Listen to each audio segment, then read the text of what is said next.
I'm Maria Menounos, and you're tuned in to AfterBuzz TV, the ESPN of TV talk. Now, let the buzz begin. Hello, everybody. How are we doing today? Happy Sunday. Happy Father's Day to all the fathers who may be watching us. I am one of your hosts today, Mark J Freeman, joined with the dashing Ollie Drennan. Hey, happy Daddy's Day, everyone. You know, it's not just fathers, it's also father figures. That's right. Near and far across the land. I'm Ollie's, super excited. We're all inclusive here. We're waiting. Ronnie Jr. may be joining us. We just wanted to get started. We're waiting on him to join us, so he may pop in. So just be ready for a third voice. Jackie is spending the day with her father, and we have Bree running the show back there. So we'll get going. We'll keep an eye on the chat room. We'll try and keep you guys connected and more intertwined with the show today, especially if it's just the two of us. I know. The two sassiest. We're recapping All-Star Season 5, RuPaul's Drag Race, Episode 3. Get a Room, it was the name of the episode. Let's just recap real quick. Last week's episode, Angina went home. It was Shay lip-syncing against Alyssa Edwards. Your favorite? Was, my favorite. Always on top of her game and clearly a winner. But Shay won the lip sync and chose Angina to go home. Everybody kind of felt like Angina gave up. There was some drama that had unfolded with Miz Cracker and Angina, which we're going to delve into again today because it seems to continue to be going. So that was last week's. So this week, again, no mini challenge, Ollie. Are you sad about that? I feel like All Stars never does mini challenges. Do they? I don't remember. Aside from the reading challenge, I don't think they do it. It's almost a little bit redundant for them to do it because they always. Well, now their mini challenges are for sponsors on regular seasons of Drag Race. So right. Kitty litter, whatnot. But yeah, do you not like that they don't do mini challenges? I mean, it's always just something fun. I mean, Mm-hmm. I guess in a producing aspect, producing perspective, it's filler. It's, content to use, to have. Right. Well, I don't know. Maybe they're showing mini challenges on digital. Maybe there are some out there. I don't know if you guys have seen them and know about them. Tell us about them. For All Stars, it's like they give more spotlight to the queens and like the drama that's going on and kind of like the storylines. It's almost as if they replaced the mini challenges with more dialogue for the queens. I think it's more of the drama. I think they just want more of the drama, and because I think the mini challenges are just kind of fun and quirky and just like, which I like because that's what drag is about. It's about personalities. It's about improving. It's about, entertaining. Right. Yeah.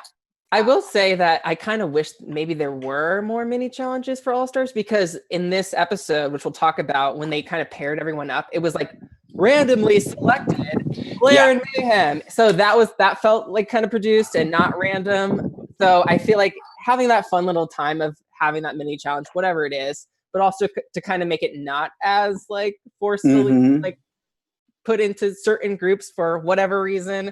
But yeah, you know what? I still love it regardless. We're getting the drama. We're definitely getting the drama this season. Yeah. Do you think if it was a random drawing, which I highly doubt there was a bag of names and names were pulled out. That's just my opinion. But do you think if this was strategic in the producers' minds, which team did you think they thought was like the team to beat? The teams. Oh, that's so hard. Well, because they obviously put them together for a reason. If it was produced, right?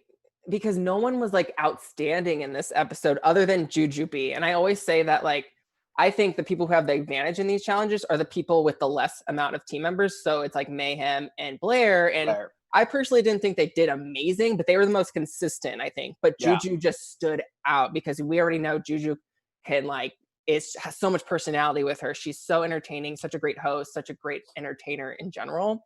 Right. So it's interesting because I feel like she was the only one to me that did amazing, whereas everyone just kind of fumbled or just didn't really steal the spotlight like Juju did. So it was almost a little bit of a cluster. Fuck. I'm trying not to curse. I'm so sorry, but I don't know. What is your interpretation of this week? Because aside from Juju, that was the only person that really sold it for me. I mean, overall, my thoughts on the week. I mean, when it was all said and done, I just was kind of like, what was that? Like everything just seemed like a wasted episode to me. It just seemed like we're going to put together the people we want to put together. We're going to make the person win that we want to win. We're going to make the person go home that we want to go home. Like it seemed the most produced episode in the history of Drag Race, in my opinion. Now that you say that, it seemed like this episode was to give Juju finally her win, which she got, rightfully so, because everyone else was just kind of very lackluster. That's the word I want. Lackluster. And they put like Blair and Mayhem together, who don't really have like storylines right now. So they're kind of like they like won. They were safe. That's what they were. They didn't win. Juju won, but they were safe. Where it was just really interesting. I did like that they judged it that way, that they were safe, had the most consistent. They just worked well together, I think, even though it wasn't as astounding. But everyone else seems to kind of have like a storyline right now, aside from those two. So I definitely took notice of that. Well, I felt like it was also Blair and Mayhem's opportunity to do a challenge without Miz Cracker, because they both kept saying that they thought had Miz Cracker not been on their team last time, that they would have done better. So I almost kind of felt like it was kind of like, okay, let's put them together again without Cracker. Let's see how they do. That was kind of idea. But, getting back to this whole producing thing and stuff too, I'm just thinking, if you're going to produce it, which we know they're going to, I mean, we're not breaking news right now. Let them choose. Like, you're going to produce it anyway. You're going to either, there's going to be one team that has the best room and they're the most, amazing at hosting the event. So they're all going to win. There's going to be a winner within that. That's going to be the winning room. If that's not the case, then we do what we did. You're going to win because you did the challenge the best, but she stood out the most, so she's going to win. So we know they're going to do that kind of stuff anyway. So then let them choose. At least let there be, like, I feel like when they choose, that creates drama. I don't know. That's just my 2 cents, but what else? So the teams, I'll just go over the teams again. Teams were Blair and Mayhem. Team 2, Juju, India, and Alexis. And team 3 was Shay, Mariah, and Miz Cracker. And the challenge was to be, specific as to what, because I'm always like, what did she say? What is the challenge? So she says that the challenge is to create a signature suite worthy of a 5-star Ru-tique Hotel. So this is, in my opinion, why Blair and Mayhem won. Because if you say this is the challenge and look at those 3 rooms, Blair's and Mayhem stood out as a 5-star, like a 5-star hotel is a 5 freaking star hotel. And if you've never stayed at one, you should. But you know what I mean? Does that make sense? Like I think that it does. It does. My only thing is that, like, you always want to make Ru laugh. You always want to have some comedy within it to stand out. And I think they definitely did the challenge for sure with their whole theme was like rich. And but I just wasn't like enthralled with it, I think, but the other two, they focused so much more on comedy, whereas they didn't get the 5-star quality that Blair and Mayhem did. So their jokes just landed flat. There was no jokes other than Juju just totally stealing the scene, But yeah, Chucky Chuck, shout out to the chat real quick. Chucky Chuck says, why not 4 teams of 2? True. Shout out to Sandra. Oh, the nightclub challenge. This was very reminiscent of last season's nightclub, Club 96. Well, see that, and I got Ronnie's going to be joining us here soon. We just got a message. I felt like Mayhem and Blair, theirs had that Club 96. Just the way they were talking with the whispering reminded me so much of what they had done on the other season. But I liked Naomi and Valentina way better. They were so good. It was Naomi and Valentina, right? If I remember. Right? Naomi and I think Valentina. Was it? Okay. I think so. Correct me if I'm wrong, chat. Yeah, chat will fix us if we're wrong. Did you have a favorite room, Ronnie Jr.? He's joining us soon. But Ollie, did you have a favorite room? In terms of how it looked. Hey, Ronnie. Hi, Ronnie. You guys.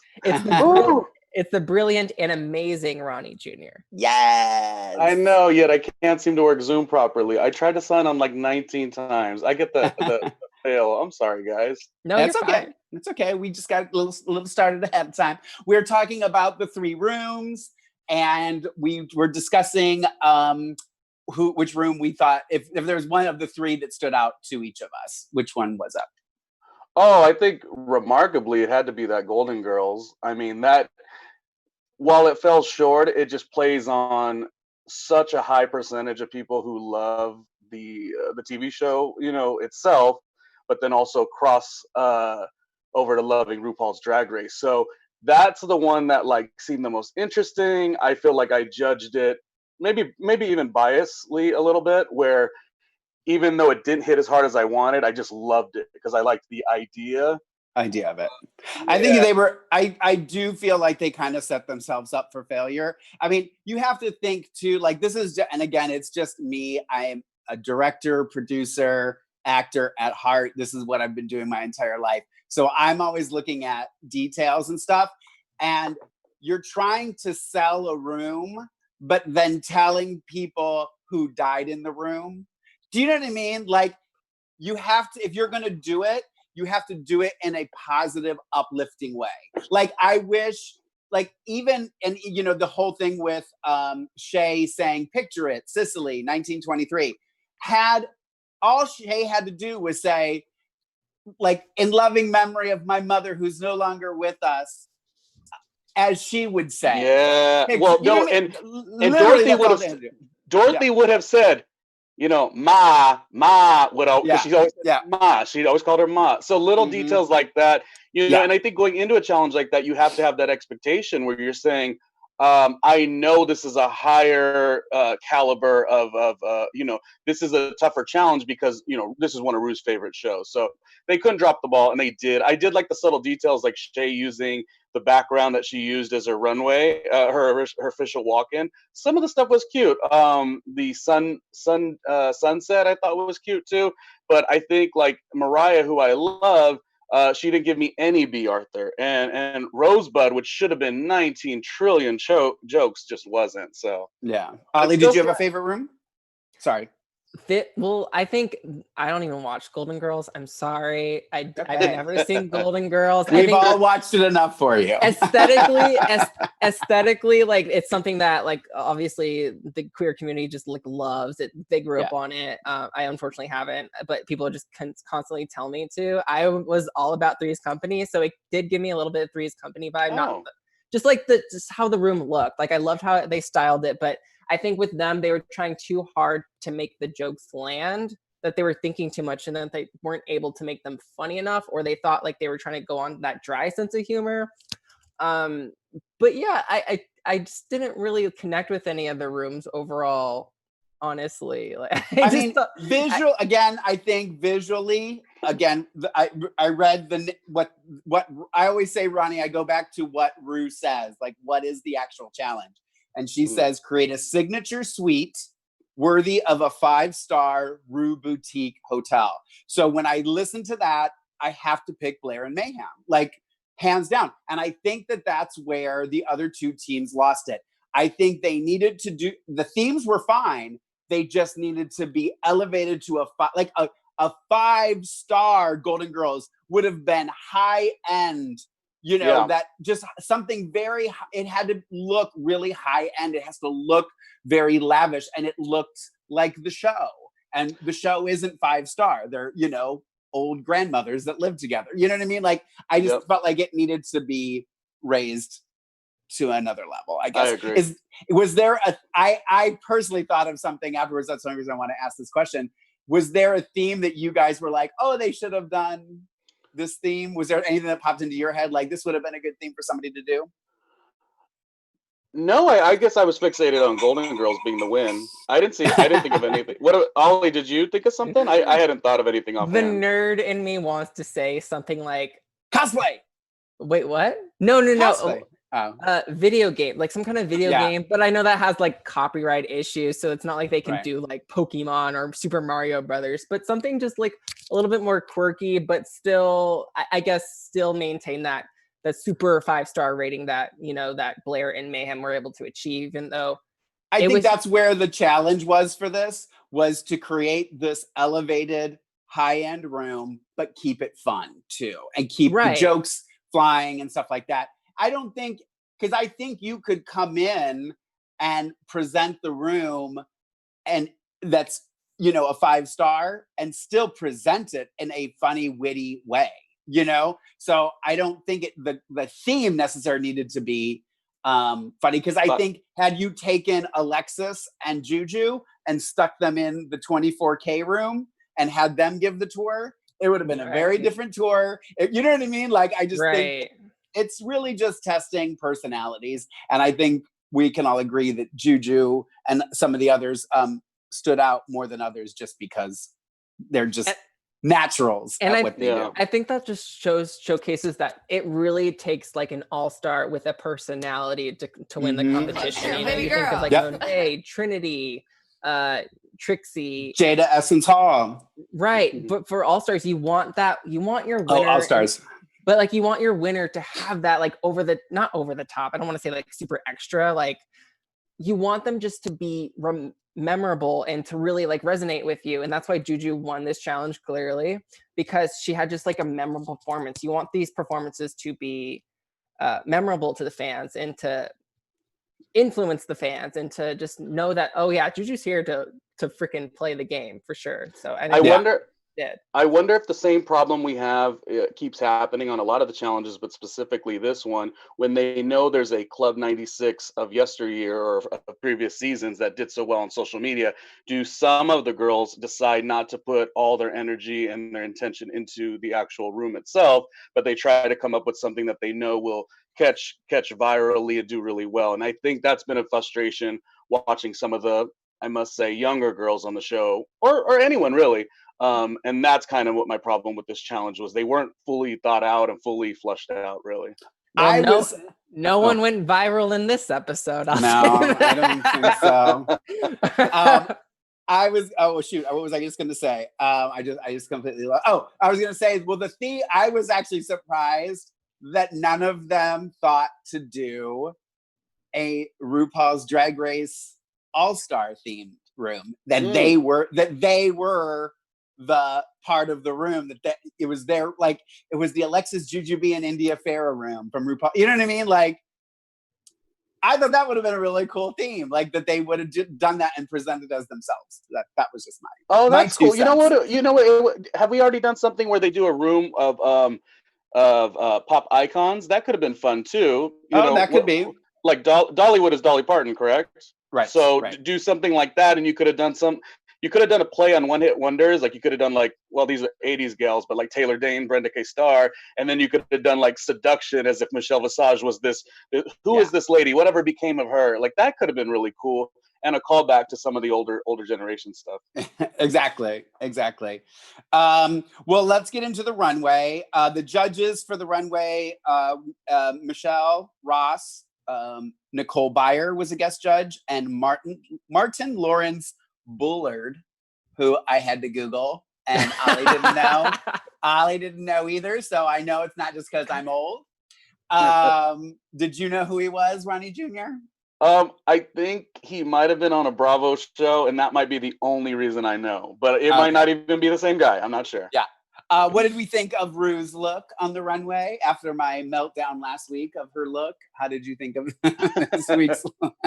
It was very fuzzy. I love neon. I love seeing whenever Ru's in neon, like I think she just glows. And I personally loved it. It was fun. I just like it when she has fun with her looks and takes risks.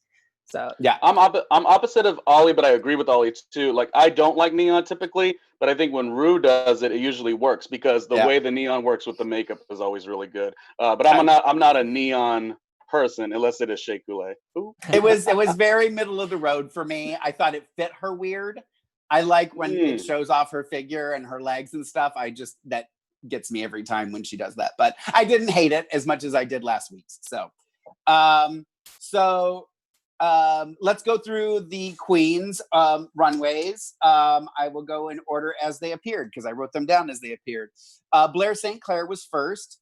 This was the challenge is 3 in 1. So we can debate what 3 in 1 means. Mm-hmm. I noted which ones I thought were actually 3 in 1.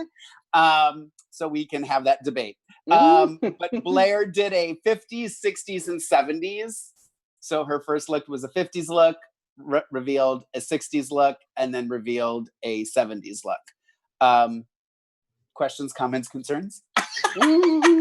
I really liked it. I know a lot of people kind of harked on her because it was like simple, but it was actually it was so smart to do the 50s, 60s, 70s look. I love that. Like she started out in this tiny thing and then ended up in like the 70s, long pants, long sleeve, different wig. I really enjoyed it. I know that probably I'll get dragged for that, but I loved. I know I really liked her display this week. It was like less is more, and I always like kind of gravitate towards less is more sometimes. So I personally really liked it this week. So props to you, Blair. I always look forward to what she's gonna bring in because she's someone definitely to keep your eye on. Ronnie, what'd you think of Blair's? Blair's been one, along with Mayhem, that don't qualify for All Stars, in my opinion. So let me try to be nice with my visual. Shade. The shade button. Press the shade button. I gotta put it by my mic. I thought this was just an opinion. This is what I'll say about her. I think, Mark, I was born in the 80s. So if I were to do a runway, I understand the concept of like doing something from the 60s is like, oh, it's so, nostalgic, from a time I wasn't around. But if I choose to do the 60s, you have to do it accurately. I think Gigi Goode did that a lot where she was like, oh, this is amazing from the 80s. And those of us who were born in the 80s were like, nah, you really didn't hit the mark. And I think that's kind of what happened with Blair is she didn't hit the mark just because she chose to pick a theme. She didn't hit Mark. She did not hit Mark. If you're gonna do a callback to an era, you have to do it right. What happens is because the people in her generation won't check her because they don't know the difference. They'll just be like, oh yeah, that was good, and they don't know the difference, So again, I was born in the 80s, so if I do something from the 60s, it's got to be 100% accurate, or I got to put a spin on it. I think Gigi did a bad job at that on her season, and I think Blair has that same thing where all of her counterparts, all of her peers are like, girl, oh my gosh, 60s. And it's like Mark, who was 32 in the 60s. Rude. I'm kidding. I love you, Mark. People who were around, you know what I'm saying? They just don't necessarily see it the same. Yeah. Yeah. Mayhem was next. She had another kind of like mod-ish kind of look. Is actually how she kind of described it. Was with a jacket and a dress. Then the jacket came off. It was just the dress. Then the dress came off, and the wig came off, and she was in a bathing suit. I think the bathing suit look with the hat was the best. The rest I could have done without. Ronnie, this was this was, to me, it wasn't bad. Like, no one is bad with these looks, but it was the weakest one for sure this week. I was very underwhelmed with it. It looked cute. Like, I agree. I love the way it was just, her body looked so snatched, but I was underwhelmed. Like, I feel like I can't remember one of the looks, like in her 3 looks. Like, I feel like there was something. I know I had to watch it a couple times. Yeah. Yeah. And the way she displayed it was too quick. And I'm like, wait, where's the third look? I'm missing the third look. So I was underwhelmed. Yeah, Ronnie, what did you think of Mayhem? I probably agree with Mark exactly. Mayhem is a bit underwhelming for me as a character. Her personality, I don't like throughout the show. I think she's not a fraud, but she capitalizes on certain things. She's just literally one of my least favorite. But the last look was nice. Yeah, it was really cute. I'm not gonna say anything because I talk the same way about Derek Barry. So you have yours, girl. I got mine. So well, because I'm even though it's a reality show, I'm big on character. And if you go watch from her season to now, like her character is always up for question. It's always up for debate. Now, if you're not looking for that sort of thing, you would have never noticed. But I'm a big character person, and her character is a little off, and it makes it harder for me to enjoy her on the show. But who knows? Maybe she's out for self, and maybe she'll win. So there you go. That's the competition. Alexis did the circus 3-in-1. Started out as a circus tent, literally almost. Then a ballerina, which I guess is the debate, is a ballerina part of a circus? And then a high wire look. Again, I thought, so far the first three, I thought their final looks were their best of the three. So you guys, what do you think, Ollie? Yeah, I like, it's like hard because you remember the final look because that's the one that they're in when they're being judged. I love the final look. I just felt like it looked almost too revealy when she came out for the circus tent. It's like, okay, we know where there's going to be reveals. Like when they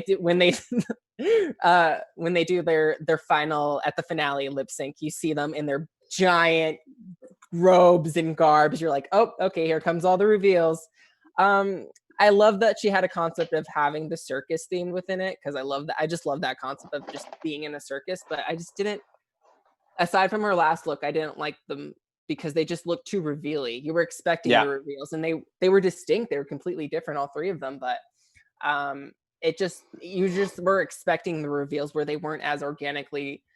They didn't organically flow as some of the reveals that did happen. Like even Mayhem's were just like, whew, and I was underwhelmed by that. But I love that I think it's the display, the performance with it. Yeah. I think that's where I'm going with. Ollie makes a great. Yeah, go ahead. Ollie makes a great point. If the reveal is like so put on where you're expecting it, it really kind of does take it away. You want your reveals to be like Violet Chachki in episode 1 of season 7, where they just knock you, where you don't expect it really. You do something unique with the fabric. You do something unique with actually how you do the reveal.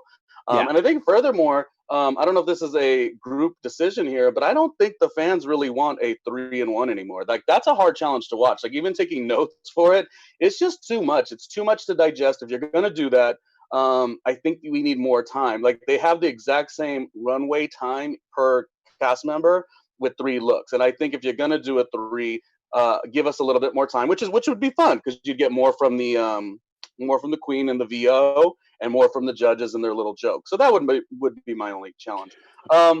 Mark, I liked Alexis. She did miss the mark, but you asked a question on last week's episode about when did you really fall in love with drag, and there was multiple times along everyone's life. There was times in my life where I just didn't even like drag because, there was own internalized homophobia type stuff, but that's another story. But anyway, going into Drag Race when it was on TV and you like all these queens, like Raja was amazing, of course, Angina season 1. But when Alexis was 3, right? Yeah. She was season 3. When Alexis came on to season 3, I was tickled pink. So I think I give her a little bit of a pass as far as if it wasn't cohesive. It missed the mark, but I still would have given her like a 9 or a 10. I love Alexis, and she gave me delight. She gave me bam, and I'll say it's okay. Well, I think going off of what you said about the 3-in-1 and it being cohesive and kind of one falling into the other, I'm going to loop the next 2 together because I think they were the only 2, in my opinion, that did actual 3-in-1s, which was India Farah and Shea Coulee. Because they had a concept that just had layers. Well, I guess Miz Cracker too kind of gets put in there, although I didn't like Miz Crackers at all. But you know what I mean? Like they all started with a look that just had different variations of that look instead of doing 3 different looks. Would you guys agree? Yeah. Okay. Ollie? Well, I don't know. I guess now that you bring that up, it's like, do you want to have that cohesive 3 looks or do you want 3 separate different looks? Because that's why I like Blair so much, for example. But I definitely did. Like, I mean, are you kidding me? Jumping ahead, Shea was like killed it, and I completely disagree with judging this week. I don't understand. But yeah, those with India and Crackers were very polished to me, especially India's. And India's wasn't like as colorful or as like Shea's or Crackers, but like they just look so polished. And India's was probably my favorite of the week. Runway, India, hands down I think in my opinion. I did like Shea's. I did understand what they were saying with it looking a little, costumey doesn't bother me. That doesn't bother me. And I even got up when I watched it a second time to stand close to the TV to really look at Shea's. And I really did have a hard time kind of figuring out what was what. So I think that's it got a little muddy, I guess. I did kind of understand that. The only other two people that we didn't mention, I just want to mention their names so we can talk about them too, is Jujubee and Mariah. Jujubee ended up winning the challenge, which I love Jujubee, but I feel like her looks were costumey. That was Party City. Like, I'm like, okay, yes, seasons. Bring me the seasons. Halloween, Christmas. But oh my gosh, compared, if you're going to call like Crafty to Shea and not read Juju, I kind of took issue with that this week. And I love Juju. She killed it this week. Totally deserved to win. And then Mariah's like, I think I wasn't as underwhelmed as with like Mayhem, but I love that she at least turned like the cocktail dress into like an evening gown. Like I thought that was cool. I love it when a queen takes something small and makes it bigger. Start small, then bigger. And so I will give her credit for that at least. Yeah. Well, yeah, typically when I do an after show, I don't try to watch like Pit Stop or What You Packing. But yes, Mariah did say that to Michelle that like, if you think about it and if you rewatch, like she was one of the only ones who went small to big, which we do got to give that nod. So it's unfortunate she didn't do this. She got voted out this season. Going off Cracker, I did like Cracker. I think the presentation was a little weird. I don't know if there was something else she could have done. Like she could have given a lot of leg, walked to the center point, plopped down, and kind of just been like an egg, and then like rose up. Like there was something that I like. I like it. It's Agaro Sparrow. He was the winner of Project Runway. But I didn't like the egg with its little mini steps. Like that didn't work for me, and I think that threw off everything that potentially could have been great for Cracker. So maybe if Cracker could have just like displayed right in the middle, dropped down, and like illuminated up as the as the egg was opening, so to speak, that might have looked a little visually more appealing. And India Farah was great, but that's like the idea with the challenge. Like, what's your interpretation of the challenge? I didn't think Juju was that bad. It was a little corny, but like if your interpretation of the challenge is 3 looks that are cohesive, then yeah, you want an India Farah to win. You definitely don't want Juju to win. If it's more about giving us like a story, what'd she say? I'm the queen of all seasons. Well, then you do that. And Shea wasn't bad. Shea was really good. I agree with Ollie 100%. And I'm not even into the like makeup that's so out there. Like I think Ollie likes like cosplay. I couldn't tell you a cosplay person in my life. Never played video games, so I like none of that, right? But Shea, like when they talk about the clothing, wear the garment. Shea wore the makeup, and I think I was really shocked that she didn't get a good critique. Because it was beautiful. She's definitely one that when it comes to the runway, I want to see what she's come up with, because I think it's always a little outside of the box. I think it's always very creative. Whether it fits what you like or not, I think is always the debate. The other thing I also wanted to talk about, give us some time to talk about this, because it's been a kind of an ongoing theme the last 2 episodes now, and that is the Miz Cracker drama. So we know that she confronted Angina last episode, and there was drama unfolded. Well, then the beginning of this episode, Alexis brings up that confrontation and says, what was your idea behind that? Cracker gives an excuse or a reason. Mayhem and India clearly did not think that Miz Cracker was being honest. I'm just curious. We'll talk about the other Miz Cracker incident with Alexis later. That happens later in a moment. But what did you guys think? Did you think Cracker was being honest? Do you think she genuinely didn't mean to hurt Angina's feelings? I don't know. I genuinely don't know. I will say this though, like I know there's that whole like I love Cracker, but it is interesting that they were kind of giving her like that villain edit. However, now it seems like that villain edit is being stripped from her.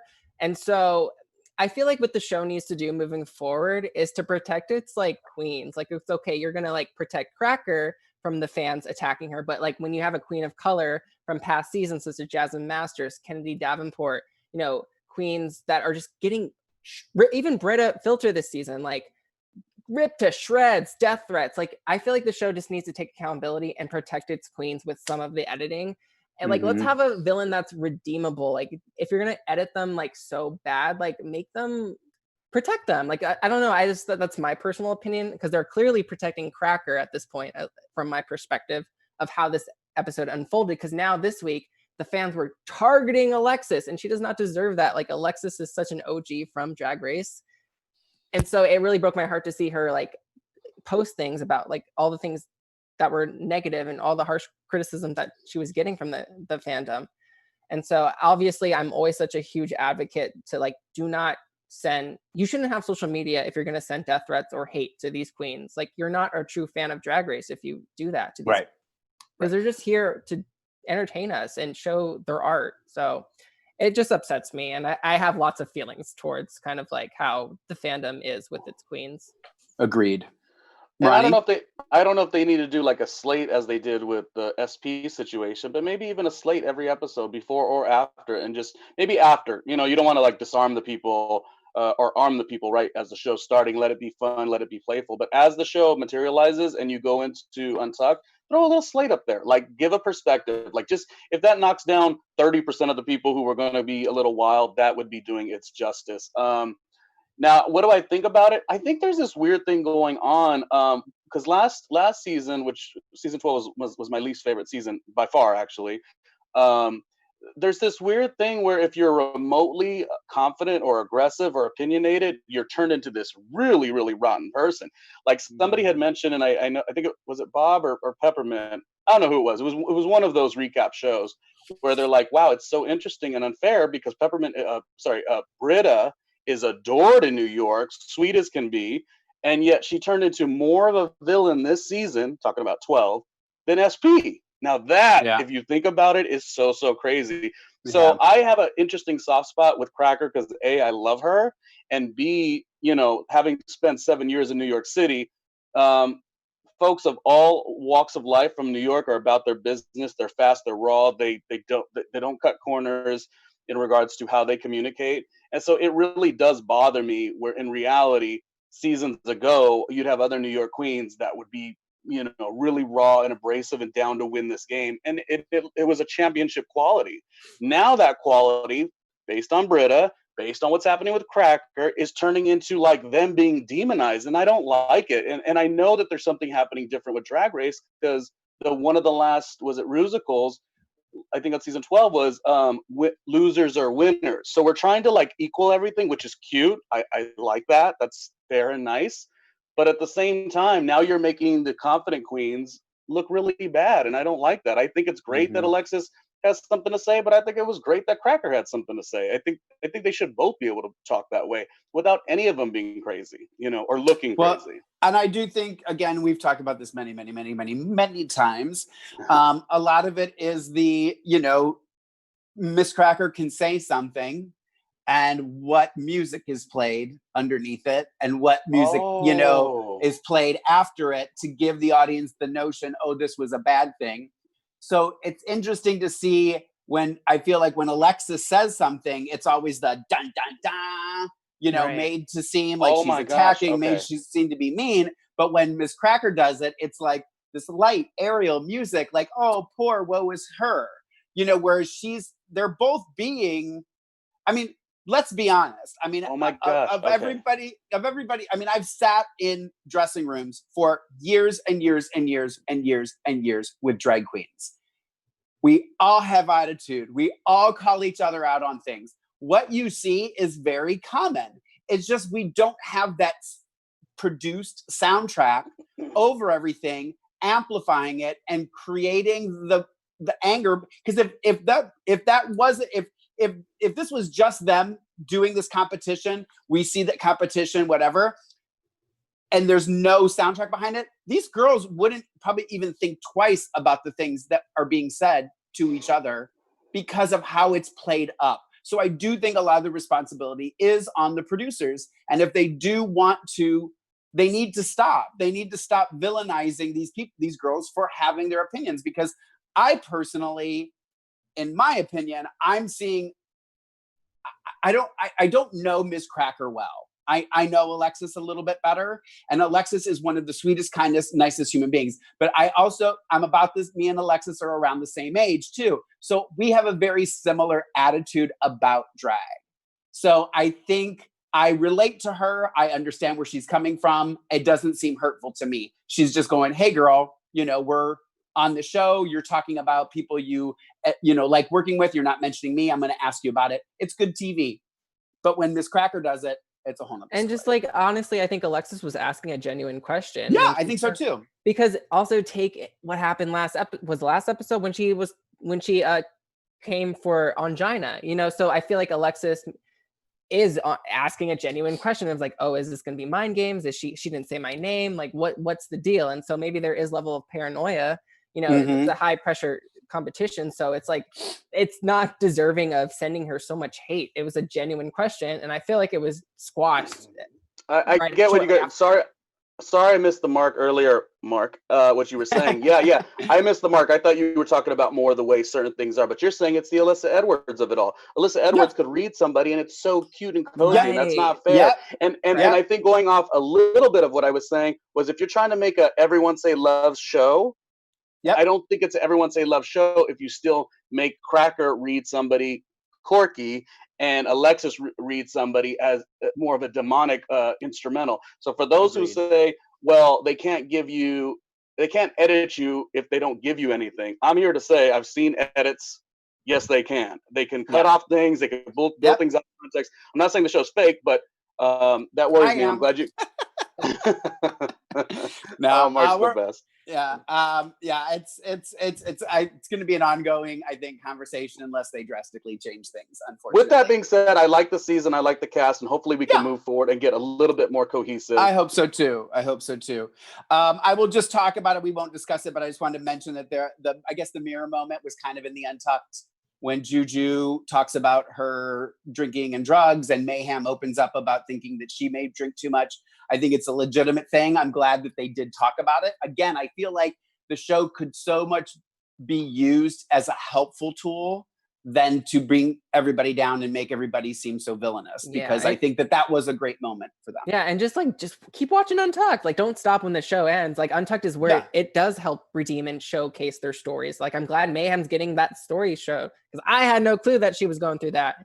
Yeah. And Blair too. Blair's battled with addiction as well. I mean, it's always a thing. And back when reality TV started, they followed the story. Now, and this is not a Drag Race, this is Housewives, Vanderpump. Now the stories are, in the Bible, somewhat created already. And I think that's the problem we're having. But if you sit down and actually give some time and follow these people's stories, I think we're going to have just as much compelling content. And I'm so sad that Mariah left. Can she come back? I'm keeping hope alive. I don't think they're gonna have a comeback. But I hope she redeems all the social media success, the adulation. She's amazing. And she carried herself well. It's devastating a bit to see her go so early. Really. Yeah. She's wonderful.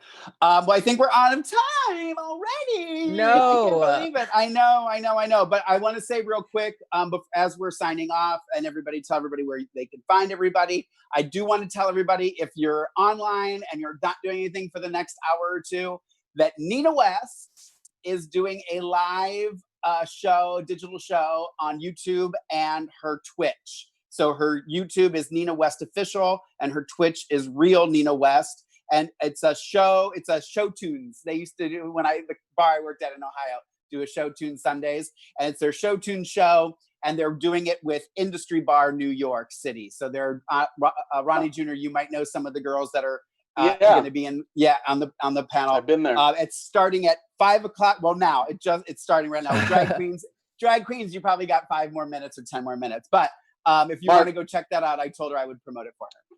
Also, real quick, if you want to support Peppermint, and Bob the Drag Queen. They have Black Queer Town Hall. It's 3 days. Today's the third day, and it has an assemblage of so many queens. And if you also want to talk about queens that are doing IG lives that are fantastic, just because from the New York City queens that I enjoyed, Tina Burner is amazing. Keisha Carr, the bearded bitch, is amazing. Pixie Aventura is amazing.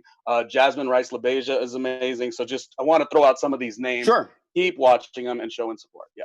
And Ronnie, where can they find you on the social medias? Oh, everything is linked at randomlyronniejr.com. It links to my YouTube channel. It's a fun new YouTube channel, so show it some love. Be nice, be cute, and flirt with me. I know I'm not the most attractive one in the bunch anymore. You know, baby boy is now almost 40 years old, so the metabolism has quit on me. But I will work it through. And love me like I love you. Yeah. And Ollie, my baby girl. You can find me on Twitter and Instagram at Ollie Dreamer. And you can find me on Instagram and Twitter at the Mark J Freeman. And you can find Lorraine in there too somewhere. Thank you guys. Thank you for joining us. Ronnie and Ollie, as always. Love you guys.